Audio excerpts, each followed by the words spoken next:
Welcome to the Afterspin, opinions from thought leaders in our state. Tom Lamprecht. We learned recently that 3 large independent hospital chains are going to join together to combine purchasing and standardize procedures.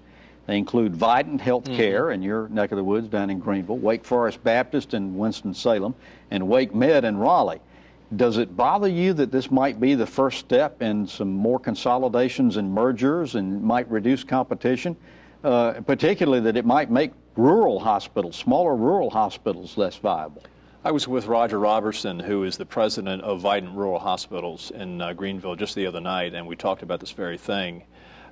This is, I don't think, the beginning of a merger. It's a cooperative where they can cut costs. I think it's a reflection of Medicare paying slowly and paying little. We had Tom Price on our program a few weeks ago, the congressman from Georgia who has a healthcare background, and he was noting the fact that the Obamacare Bronze plan is actually getting a worse record for payment in terms of timeliness and amounts than Medicaid is paying.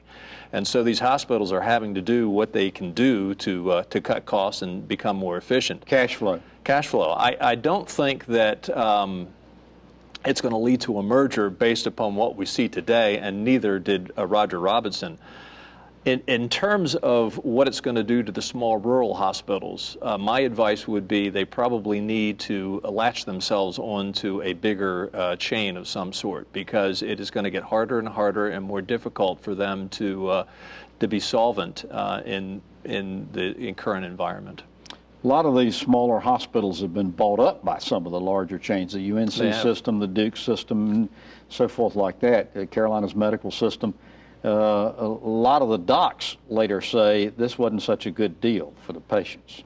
Well, we have a situation down in Belhaven, the Belhaven Hospital that was bought up by Vidant, and it just didn't become viable to operate that hospital. I mean, it wasn't viable to start off with. And it was in rough shape. The actual physical building was in rough shape.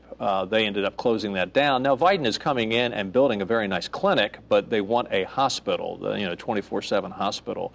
I think that's a good example of how you're going to have to run efficient operations, and these small rural hospitals, if they don't latch on and become a part of something bigger, I don't think their future looks bright. Well, thank you for watching the Afterspin. More video all during the week on ncspin.com.